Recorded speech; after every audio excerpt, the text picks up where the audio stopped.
अज्ञानतिमिरान्धस्य ज्ञानञ्जनशलाकया चक्षुरुन्मीलितं येन तस्मै श्रीगुरुवे नमः। श्री चैतन्य चरितामृत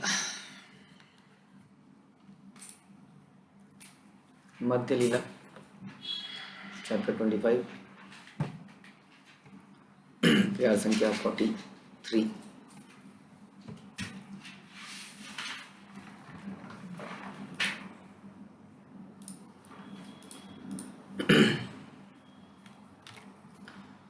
परमार्थ विचार गेले करी मात्रवाद, कहाँ मुक्ति पाप कहाँ कृष्णेर प्रसाद।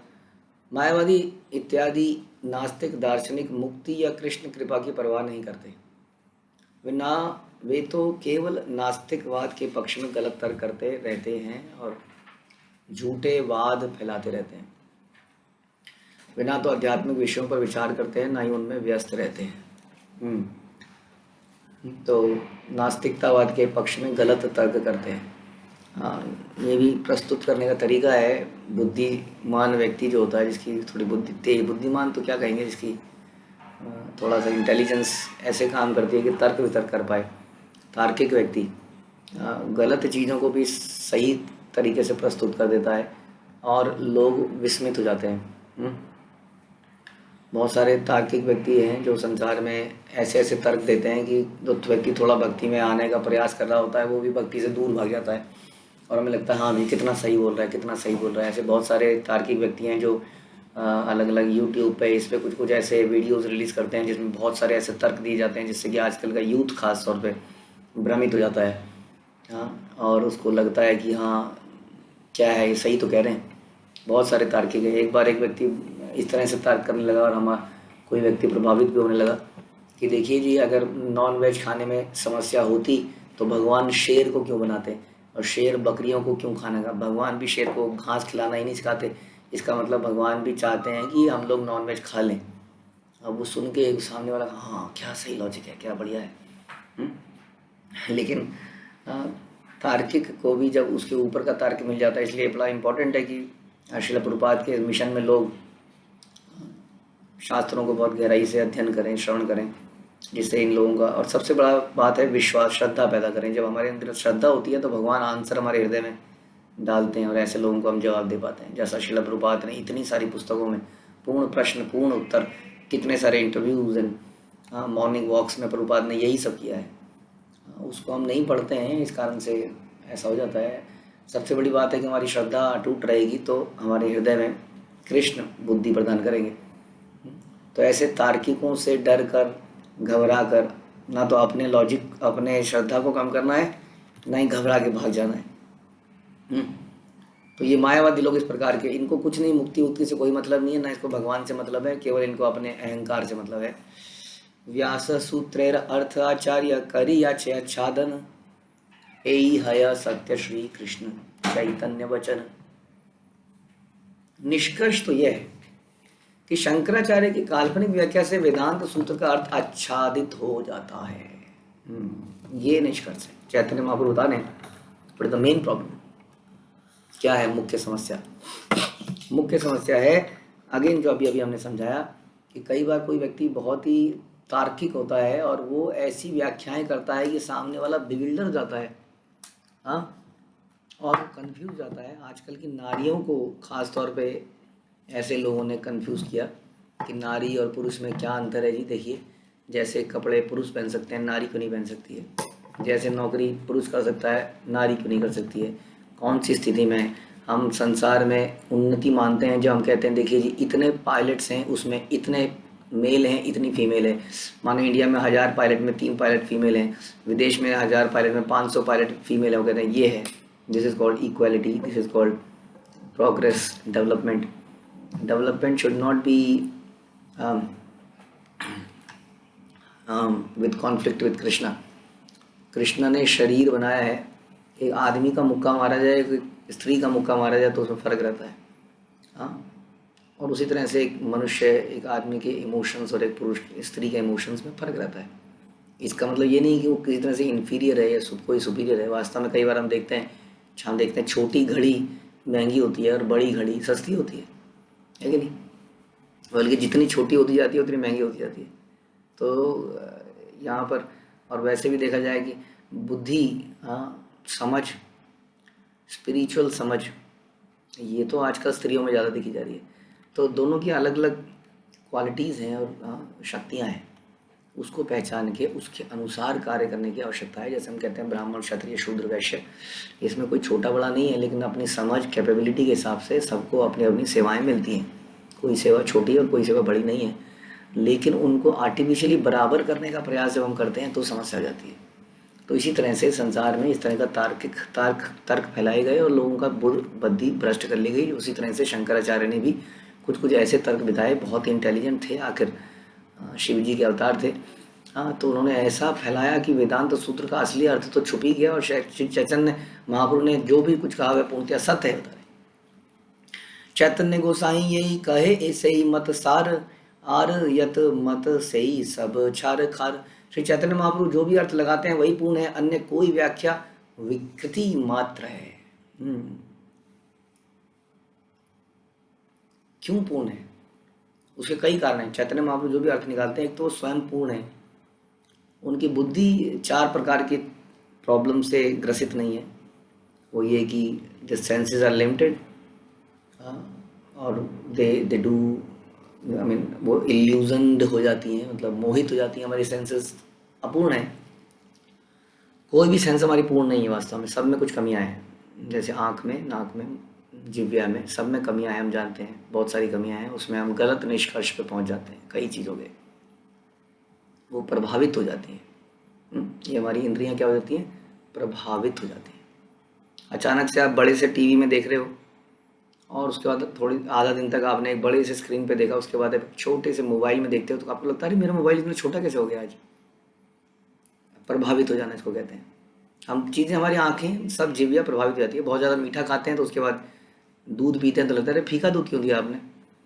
ऐसे बहुत सारी चीज़ें तो प्रभावित, क्योंकि अपूर्ण है, प्रभावित हो जाती हैं, तो इसलिए वो मोहित हो जाती हैं, गलत निर्णय निकाल लेती हैं, कुछ और ही समझ लेती हैं, मिस्टेक करती हैं, और फिर वो चीटिंग करने की हमारी पुरानी प्रॉब्लम है, क्योंकि हम लोग अपने आप को कभी गलत नहीं साबित होने देना चाहते हैं, और इस चक्कर में हम लोग झूठ का सहारा लेते हैं, असली तथ्य को छुपाते हैं, कुछ और प्रस्तुत करते हैं। ये सारी प्रॉब्लम भगवान के साथ नहीं है ऑब्वियसली, इसलिए वो जो भी बोलते हैं, जो भी कहते हैं, वो पूर्ण है वास्तव में, और उनके कहे गए वाक्यों का अर्थ वही तो समझेगा। मैं आपसे कुछ कह रहा हूँ तो मैं ही तो समझूंगा कि मैं क्या कह रहा हूँ, कोई दूसरा समझाए। कई बार ऐसा देखा आपने, कोई व्यक्ति प्रश्न पूछता है और कोई दूसरा बड़ा उतावला व्यक्ति कहता है ये ना ये कह रहे हैं, अब वो कहते हैं नहीं भैया मैं ये नहीं कह रहा हूँ कभी कभी। तो कई बार बीच में आके कोई महा इंटेलिजेंट व्यक्ति उसको दूसरों को समझ लेती है, इनका कहने का मतलब ये है। कभी वो सही भी हो सकता है, कभी वो गलत भी हो सकता है, क्योंकि कहने वाला ही जानता है कि वो क्या कहना चाह रहा है। इसलिए भी जो चैतन्य महाप्रभु कह रहे हैं वो पूर्ण है, क्योंकि वही कृष्ण है और वही उन्होंने ही बोला है, इसलिए वो समझते हैं। इसलिए बाकी कोई भी व्याख्या विकृति मात्र है। इसलिए जो व्यक्ति चैतन्य चरितामृत पढ़ते हैं, चैतन्य भगवान की शिक्षाएं पढ़ते हैं, उनके द्वारा निकाले गए निष्कर्ष सही होने चाहिए, जो चैतन्य महाप्रभु के अनुयायी हैं, क्योंकि वही गीता को भी सही से समझ पाएंगे, क्योंकि स्वयं चैतन्य महाप्रभु ने इसका व्याख्यान, भागवत और गीता का व्याख्यान इन ग्रंथों में किया है। जैसे हमने आत्माराम श्लोकों की इतनी सारी व्याख्याएं सुनी स्वयं चैतन्य महाप्रभु के द्वारा, तब हमें समझ में आया कि ये है, मतलब निष्कर्ष ये है, उस अंत में निष्कर्ष में निकालते हैं, ये निष्कर्ष है जो भगवान की सेवा में लगा है निरंतर, वही आत्माराम है। तो बाकी सब व्याख्याएं क्या है? विकृति हैं। यही तक ही सही कहे करे कृष्ण संकीर्तन, सुनी प्रकाशानंद किछु कहे न वचन। यह कहकर प्रकाशानंद सरस्वती का शिष्य कृष्ण नाम का कीर्तन करने लगा। उसे सुनकर प्रकाशानंद सरस्वती ने निम्नलिखित बात कही। शंकराचार्य का, प्रकाशानंद का एक शिष्य तो एकदम से उसको रियलाइजेशन आ गई थोड़ी देर में, जब चैतन्य महाप्रभु के तर्क उसने सुने, जो कि तर्क यहाँ इस अध्याय में हमने चर्चा नहीं करी, क्योंकि आदि लीला में इसको हम चर्चा कर चुके हैं। इसलिए कृष्णदास कविराज उन सारी चर्चाओं को यहाँ नहीं रिवील कर रहे हैं, लेकिन बता रहे हैं कि जब वो चर्चाएं करी गई तो उनके शिष्य एकदम से भाव में आ गए, कीर्तन करने लगा तभी वहीं के वहीं। आचार्य आग्रह अद्वैत वाद स्थापिते, ताते सूत्रार्थ व्याख्या करे अन्य रीते। प्रकाशन सरस्वती ने कहा कि शंकराचार्य अद्वैतवाद दर्शन की स्थापना करने के लिए अत्यंत उत्सुक थे। अद्वैत अद्वैत का मतलब होता है there is no difference between Krishna and jiva. द्वैत, दो नहीं है, अलग अलग एंटिटीज नहीं है, एक स्वामी एक सर्वेंट नहीं है, दोनों एक ही हैं। तो ये करने के लिए बड़ा उत्सुक थे, अतः उन्होंने अद्वैत दर्शन के समर्थन हेतु वेदांत सूत्र या वेदांत दर्शन की व्याख्या भिन्न ढंग से करी। वो बड़े उत्सुक थे इसको साबित करने के लिए। क्यों थे उत्सुक? क्योंकि कई लोग वेट कर रहे थे ना, कोई ऐसी फिलॉसफी आए जिसमें ये बताया जाए कि बुरी मूवीज देखना बुरा नहीं है। अचानक से कोई साइंटिफिक रिसर्च आएगी, इससे आपकी मेंटल एबिलिटीज़ बढ़ती हैं क्योंकि आपके अंदर सतर्कता बढ़ती है, और देखना अगले दिन से ही क्या हो जाएगा, समर्थन में कितने लोग, करोड़ों लोग समर्थन में आ जाएंगे। यही तो हम चाह रहे थे, वाह वाह देखा इसका कुछ फ़ायदा है, क्योंकि वो तो चाह ही रहे थे ना, कोई ऐसा बोले तो सही। हाँ, तो उसी तरह से जब ऐसा बोला गया कि कृष्ण स्वामी नहीं है, या हम में और उनमें स्वामी और दास का भाव नहीं है, तो जितने भी लोग दास बनना नहीं चाह रहे थे, तो फ्रस्ट्रेटेड थे, डिसगस्टेड थे इस भाव से, लेकिन दबे पड़े थे, उन्होंने सब ने इस भाष्य को अपना लिया और बड़ी आसानी से दुष्ट लोग अलग हुए भक्तों की संख्या से। भगवत्ता मानी ले अद्वैत नाया स्थापन, अतएव सब शास्त्र करे खंडन। यदि हम भगवान के व्यक्तित्व को स्वीकार कर लें तो उस दर्शन की स्थापना हो ही नहीं सकती है। जो व्यक्ति समझ जाएगा कि कृष्ण क्या है, हाँ, जन्म कर्म च मे दिव्यम, जो मेरे असली स्वभाव को समझ जाएगा, मम भूता महेश्वरम, तो वो व्यक्ति वास्तव में कभी भी इस दर्शन को एक्सेप्ट कर ही नहीं पाएगा कि हम और कृष्ण में कोई अंतर नहीं है। जो ये मानता है कि भगवान तथा जीव एक हैं, हाँ, इस दर्शन को कभी भी वो एक्सेप्ट नहीं करेगा।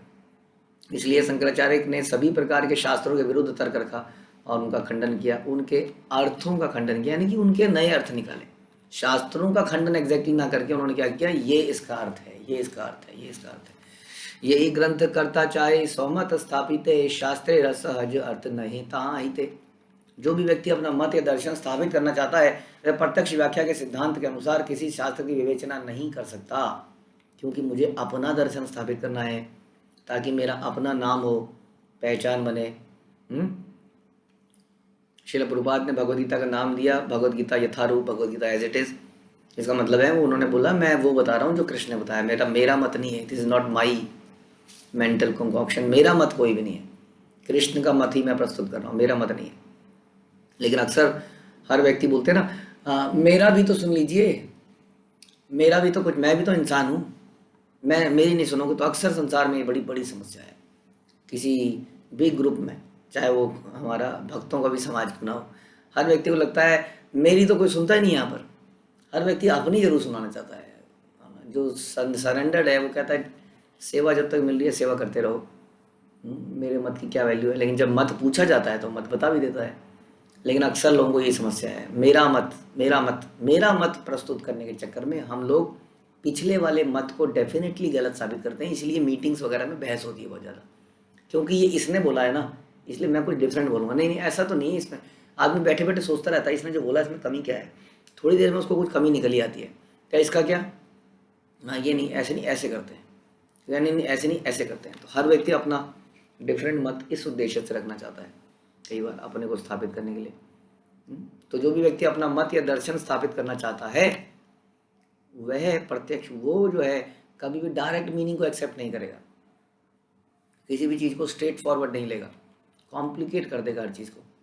क्योंकि स्ट्रेट फॉरवर्ड में तो उसका कंट्रीब्यूशन क्या है, उसका कंट्रीब्यूशन कुछ नहीं है ना, उसको भी तो कुछ कंट्रीब्यूट करना है ताकि उसकी वाहवाही हो। तो इसलिए वो तोड़ के मरोड़ के कॉम्प्लिकेट करके, जैसे कि हम अक्सर देखते हैं कि लॉयर्स हैं या इस तरह के, या और भी कोई कई सारे प्रोफेशंस हैं जहाँ भी प्रोफेशनल लोग इन्वॉल्व हैं, जहाँ पे गवर्नमेंट के रूल्स एंड रेगुलेशंस को इंटरप्रेट करना है, तो जनरली वो इतना सामने वाले के सामने उसको ऐसे प्रस्तुत करते हैं, ऐसे प्रस्तुत करते हैं कि सामने वाला कंफ्यूज हो जाता है और वो उसी पे डिपेंडेंट हो जाता है। जी मुझे नहीं पता क्या है, कौन सा टैक्स है, कौन सा लॉ है, कौन सा फॉर्म है, कौन सा ये है, कर दे, आप कर दोगे ना, हम कर देंगे, चिंता मत करो, बस बस काम हो जाता है। तो डायरेक्ट मीनिंग को अगर प्रस्तुत किया जाए, जैसे हम अगर गवर्नमेंट का ये समझ लें कि गवर्नमेंट चाहती है कि टैक्स इवेजन ना हो, माना, हाँ, और ये रूल इस पर्पज से बनाया हुआ है, लेकिन यही उसी पर हम उसको घुमाते रहें, तो यानी कि हम किसी भी चीज़ के उद्देश्य को मानकर अगर आगे बढ़ेंगे तो कभी कंफ्यूजन नहीं होगी। जैसे कि यानी कि जैसे हम सिंपल एक फार्मूला अपना लेंगे कि जीवेर स्वरूप है कृष्ण नित्यदास, सिंपल फार्मूला। और यदि हम सिंपल फार्मूला अपना लेंगे कि भोगेश्वरम प्रसक्ता नाम तया उपहत चेतसा, मतलब जो व्यक्ति एंजॉय करने का प्रयास करता है किसी भी तरीके से, 4 नियम इसलिए बनाए गए ताकि हम एंजॉयमेंट की टेंडेंसी को ख़त्म करें। जो व्यक्ति इंजॉयमेंट करना चाहता है तो वो भक्ति नहीं कर सकता। यदि सिंपल फिलॉसफी को समझ ले तो हम ये प्रश्न नहीं पूछेंगे, प्रभु जी एकादशी में मटर पनीर खा सकते हैं? अच्छा मटर निकाल दें तो खाली पनीर, पनीर तो फिर तो शाही पनीर तो खा ही सकते हैं, उसमें क्या है, क्रीम ही तो है, दूध है, क्रीम है, पनीर है, व्हाट इज़ द प्रॉब्लम? ये खा सकते हैं कि नहीं, हम ये खा सकते हैं कि नहीं, हम ये खा सकते हैं, हम बर्गर में से ये निकाल दें तो ये खा सकते हैं, हम उसमें से ये कर दें तो ये खा सकते हैं। तो बेसिक प्रिंसिपल क्या है कि इंद्रिय तृप्ति से बचना है। अगर ये बेसिक प्रिंसिपल समझ में आ जाए तो ठीक है, नहीं तो कोई व्यक्ति क्या करेगा, कॉम्प्लिकेट कर देगा। देखिए जी, गोभी के ऊपर अगर 3 डंठल हैं तो खा सकते हैं, 4 डंठल हैं तो शास्त्रों में मना किया गया है। अच्छा 4 डंठल वाली गोभी मना है, ये बात फैल जाएगी तेजी से। 3 डंठल खा सकते हैं, 3 वाली खा सकते हैं, चारों तरफ फैल जाएगा ये तुरंत, उसी दिन चारों तरफ गोभी बनने लग जाएगी। इस तरह से तो कई तो लोग इस तरह से कॉम्प्लिकेट करते जाते हैं चीज़ों को, सिंपल चीज़ों को। अगर आप निष्कर्षों पे जाएंगे तो कभी लाइफ में कॉम्प्लिकेशन नहीं आएगी। इतने कन्फ्यूजन्स हमारी लाइफ में आते ही तब हैं जब हम सब स्टैंडर्ड चीज़ करना चाहते हैं, जब हम रूल्स को बाईपास करके कुछ करना चाहते हैं। थोड़ी मात्रा में इंद्रिय तृप्ति तो करने दो, व्हाट इज़ अलाउड इतना तो करने दो। ये दिस इज़ द प्रॉब्लम। इसी वजह से इतने सारे कन्फ्यूजन्स हैं, इतने सारे व्याख्यान हो जाते हैं, इतने सारे मत बन जाते हैं। हाँ, क्योंकि लोग चाहते हैं ऐसे मतों को सुनना। कहीं से भी कोई ऐसा बोल देता है तो हम उसको प्रमाणिक मान लेते हैं, दिस इज़ द वे, ये देखिए जी ऐसा बताया, खा सकते हैं, क्या प्रॉब्लम है? हाँ क्या प्रॉब्लम है, देखिए वो भी खाते हैं, देखिए वो भी खाते हैं, व्हाट इज़ द प्रॉब्लम? तो बहुत सारे लाइंस इसीलिए बन जाती हैं। हाँ, भक्तों के बीच में भी बेसिक प्रिंसिपल्स को अगर हम याद रखें तो कभी शास्त्रों के दूसरे मीनिंग हमें समझ नहीं आएंगे, स्ट्रेट मीनिंग समझ में आएंगे। और कोई दूसरा मीनिंग बताने भी लगेगा तो हम नहीं नहीं भैया हमें कंफ्यूज मत कीजिए, हम जानते हैं। भक्ति करने का मतलब क्या है, एकादशी रखने का मतलब क्या है, जप करने का मतलब क्या है। जब हम लेट के कर सकते हैं, एक टांग हवा में रख के कर सकते हैं, झूले में झूलते हुए जब कर सकते हैं, वॉक करते हुए जब कर सकते हैं क्या? हाँ मतलब कितने चीज़ें आप पूछेंगे, क्योंकि हम बेसिक चीज़ नहीं समझ रहे हैं ना। जप इज़ अ प्रार्थना। कैसा लगेगा ऐसे प्रार्थना करते हुए?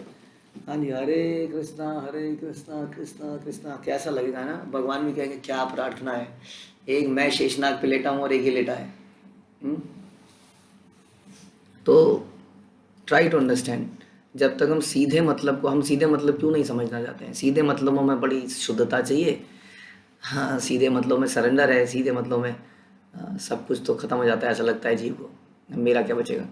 इसलिए वो मतलबों को टेढ़ा मेढ़ा करना शुरू करता है। हाँ ये समस्या है। इसीलिए, और शंकराचार्य ने कोई गलत नहीं किया। शंकराचार्य ने ऐसे ही लोगों को अलग करने के लिए थोड़ा सा मतलब ट्विस्ट कर दिया, सब लोगों ने उसको बड़ा सराहना की, वाह वाह वाह ये है मतलब, बढ़िया मतलब निकाला आपने। मीमांसक कहे ईश्वर है कर्मेरा अंग, सांख्य कहे जगत तेरा प्रकृति कारण प्रसंग। मीमांसावादी दार्शनिकों का मत है कि यदि ईश्वर है तो वह हमारे सकाम कर्मों के अधीन है। यानी कि अगर मैं इतने व्रत कर दूंगा तो ईश्वर को सप्लाई करना पड़ेगा, he is bound to give me. Krishna का नाम स्वराट है, he can not be bound. भले ही माना कृष्ण ने बोला हो कि मैं इस कलयुग में ऐसे बन के आऊँगा या मैं इसमें ये रूप लेके आऊँगा, बट फिर भी वो बाध्य नहीं है कि उनको आना ही पड़ेगा। जो पिक्चरों में आप देखते हैं ना, तुझे आना पड़ेगा, सर फोड़ दिया, खून निकल रहा है, घंटी बजा दी, मंदिर टेढ़ा मेढ़ा हो गया कैमरे से, हाँ, और तुझे आना पड़ेगा और भगवान आ गए जी। ऐसे नहीं आते हैं भैया भगवान। अनेक लोगों ने तपस्याएं करी और तो इसलिए ये बाउंड नहीं कर सकते हम भगवान को, क्योंकि वो ही सारे नियम कानून हर चीज़ बनाने वाले हैं। वो किसी चीज़ से बाध्य नहीं हो सकते, लेकिन वो अपने भक्तों से बाध्य हो जाते हैं, उनकी प्रेम भक्ति से। उस प्रेम भक्ति में वो भगवान को सर्व करना चाहते हैं और कुछ प्राप्त करना नहीं चाहते हैं। इसलिए भगवान बाउंड हो जाते हैं कि मैं क्या करूँ, ये चाहते ही नहीं है कुछ मेरे से, लेना नहीं चाहते हैं। लेकिन इन लोगों का दार्शनिक, इनको क्या है कि भगवान हमारे सकाम कर्मों के अधीन है। इसी तरह सांख्य दार्शनिक जो प्रकट जगत का विश्लेषण करते हैं, कहते हैं कि प्रकट जगत का कारण भौतिक प्रकृति है। सांख्य दर्शन एक हो गए ये वाले कर्मकांडी, और एक हो गए ये आजकल के या सांख्य दार्शनिक बहुत ज़्यादा एनालिटिकल स्टडी करने वाले पदार्थ का, मैटर का, तो कहते हैं जी कि मैटर से ही मैटर आता है। आप देखिए जी एक पत्थर के अंदर देखिए जी कैसे अपने आप कीड़ा हो जाता है। आपने देखा कभी ये छिपकलियाँ कैसे आ जाती हैं? हमने तो नहीं देखा कभी इनको प्रजनन करते हुए। कहाँ से चींटियाँ आ जाती हैं, कहाँ से मच्छर कैसे और कितना कैसे पता ही नहीं चल रहा कौन कहाँ कर रहा है। हाँ, क्योंकि बड़े बड़े जानवर तो दिखते हैं प्रजनन क्रिया करते हुए, छोटे छोटे तो दिखते ही नहीं है, तो हमें पता ही नहीं चलने लगता। अपने आप दीवार के कोनों में से अपने आप प्रकट हो रहे हैं। हाँ, सीधा आत्माएं आसमान से आके कीड़ा बन जा रही है। हम्म, ये प्रकृति का, आसमान से तो क्या आएंगे, आत्मा को मानते ही नहीं है ना। तो कहते हैं देखिए जी पत्थर में से भी ऐसे प्रकृति अपने आप करती है ऐसा, अपने आप। It's a process of evolution. धीरे धीरे धीरे धीरे धीरे धीरे धीरे धीरे सारी चीज़ें पैदा होती हैं। ऐसा सांख्य दार्शनिक कहने लगते हैं। न्याय कहे परण परमाणु हित विश्वहाया, मायावादी निर्विशेष ब्रह्म हेतु कया। न्याय के अनुयायी न्यायिक मानते हैं कि परमाणु ही विश्व के प्राकट्य का कारण है।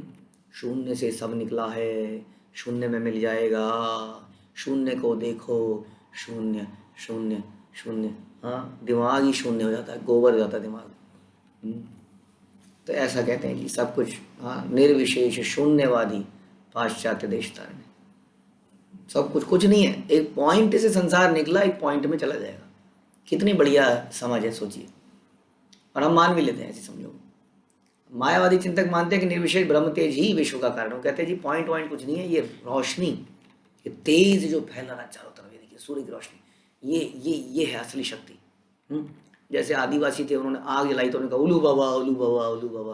अरे बाप रे, ये क्या चीज़ है आग, जय देवता जय देवता। तो उन्होंने अग्नि को देखा तो उन्होंने कहा यही है सब कुछ। तो ऐसे निर्विशेषवादियों ने इस अद्वितीय प्रकाश को देखा तो उन्होंने कहा यही सब कुछ है। ये नहीं सोचा प्रकाश के पीछे प्रकाश का कारण क्या है। पातांजल कहे ईश्वर हय स्वरूप ज्ञान, वेद मत कहे तारे स्वयं भगवान। पातांजल दार्शनिकों का कहना है कि जब कोई स्वरूप सिद्ध हो जाता है तो भगवान को समझता है। हाँ, तो इसी प्रकार वेदों और तथा वेदों के मत के अनुसार भगवान आदि कारण है। क्षय क्षय मत व्यास कैला आवर्तन, से ही सब सूत्र लैया वेदांत वर्णन। इन 6 दार्शनिकों मतों का अध्ययन करने के बाद व्यासदेव ने इन सबको वेदांत दर्शन के अंतर्गत सारभूत कर दिया। वेदांत मते ब्रह्म साकार निरूपण, निर्गुण व्यतिरेके तिहो हयता सगुण। वेदांत दर्शन के अनुसार परम सत्य एक पुरुष है। वेदांत क्या है? वेदों का अंत इज वेदांत, यानी कि वेदों का निष्कर्ष, अंत हम निष्कर्ष को कहते हैं। वेदों का निष्कर्ष, बहुत सारे वेद पुराण लिखने के बाद वेद व्यास ने वेदांत लिखा ताकि एक सिंगल डॉक्यूमेंट बन सके, कंफ्यूजन कम हो सके। लेकिन वेदांत के ऊपर शंकराचार्य ने अपना टिप्पणी लिख डाली जिसने वेदांत के असली मतलब को छुपा दिया। तो जब निर्गुण शब्द का प्रयोग होता है तो यह समझ लेना चाहिए कि भगवान के गुण पूर्णतया आध्यात्मिक हैं, ना कि उनके अंदर कोई गुण ही नहीं है, इसलिए उनका कोई शरीर ही नहीं है, आध्यात्मिक शरीर। परम कारण ईश्वर केह नाही माने, स्वस्व मत स्थापे मत मतेरा खंडन। उपर्युक्त दार्शनिकों में से कोई भी दार्शनिक समस्त कारणों के कारण पूर्ण पुरुषोत्तम भगवान की परवाह नहीं करता। ये सब लोग भगवान को नहीं मानते हैं, कुछ भी नहीं मानते हैं। कोई कहता है पदार्थ ही है सब कुछ है, कोई कहता है पॉइंट ही सब है, कोई कहता है ये ऊष्मा सब कुछ है। भगवान की परवाह नहीं करते लोग। वे अन्यों के दार्शनिक मतों का खंडन करके अपने मत को स्थापित करने में ही सदैव लगे रहते हैं।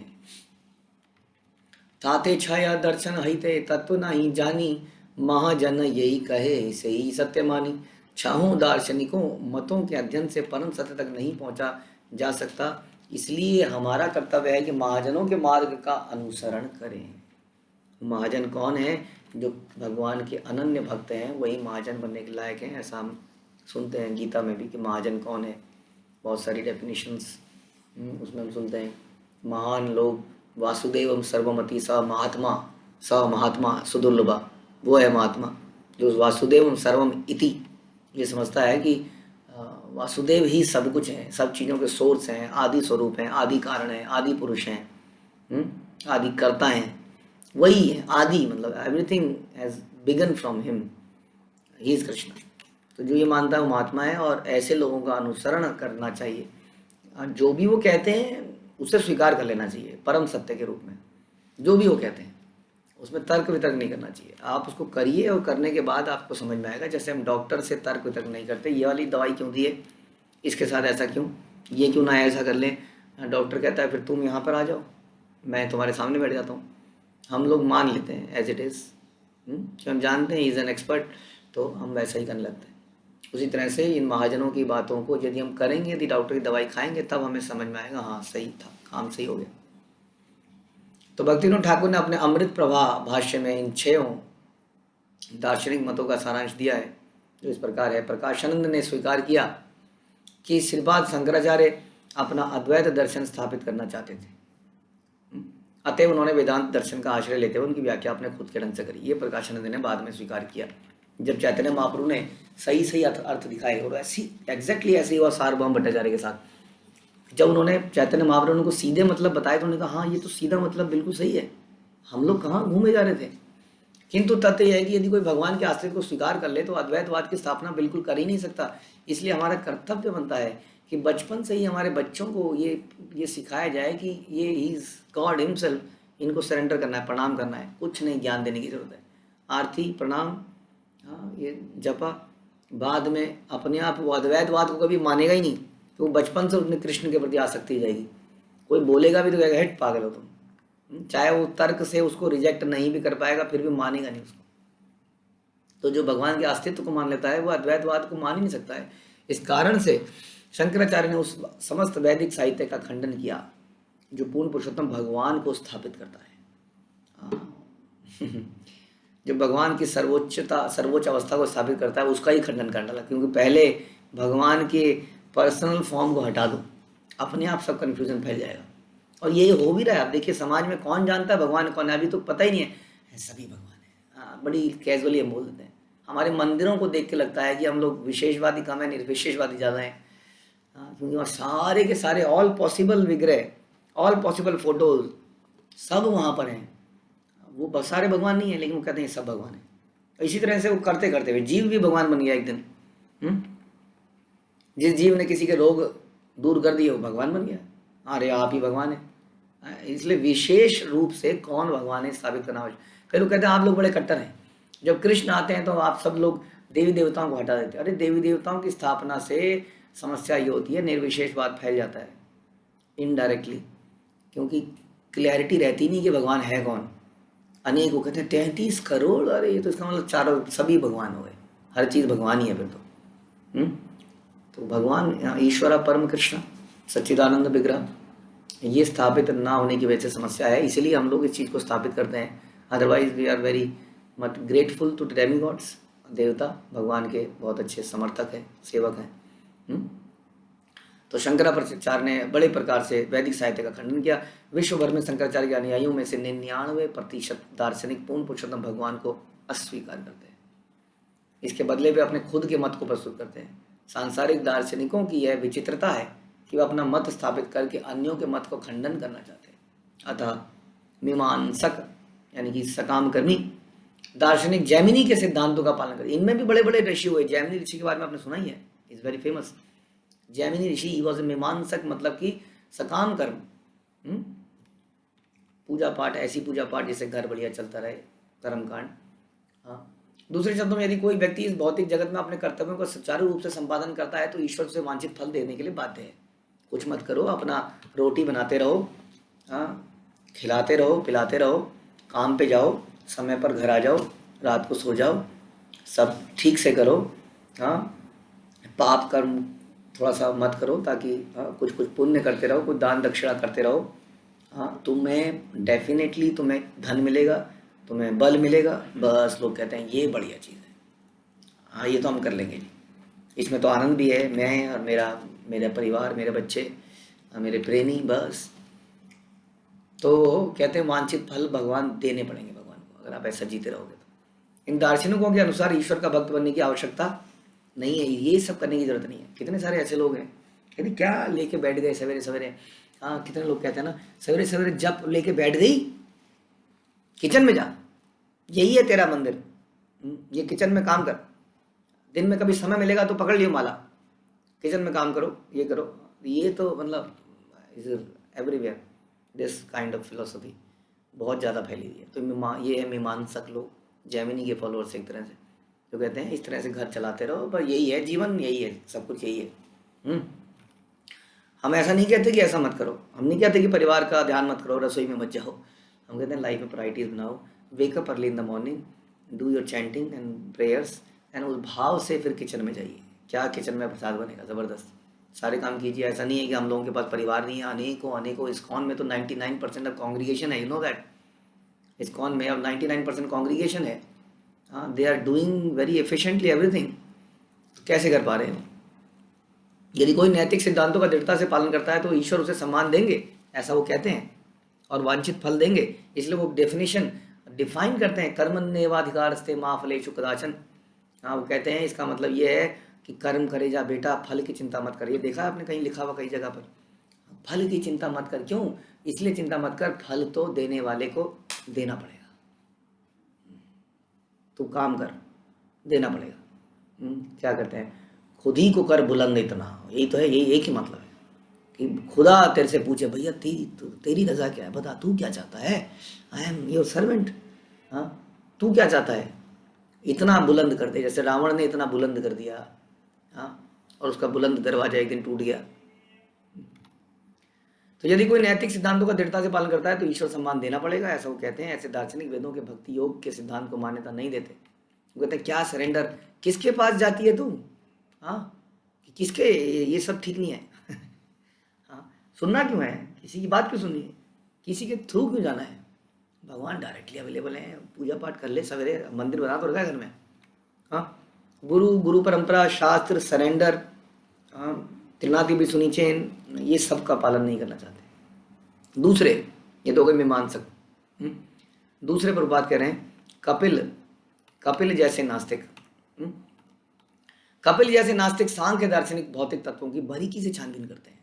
कपिल जैसे नास्तिक तो मैं कहूँगा आजकल के साइंटिस्ट हो गए। अच्छा, ये एटम है, देखिए जी, एटम को भी 3 पार्ट्स में डिवाइड करते हैं। देखिए, हम वी नो एवरीथिंग।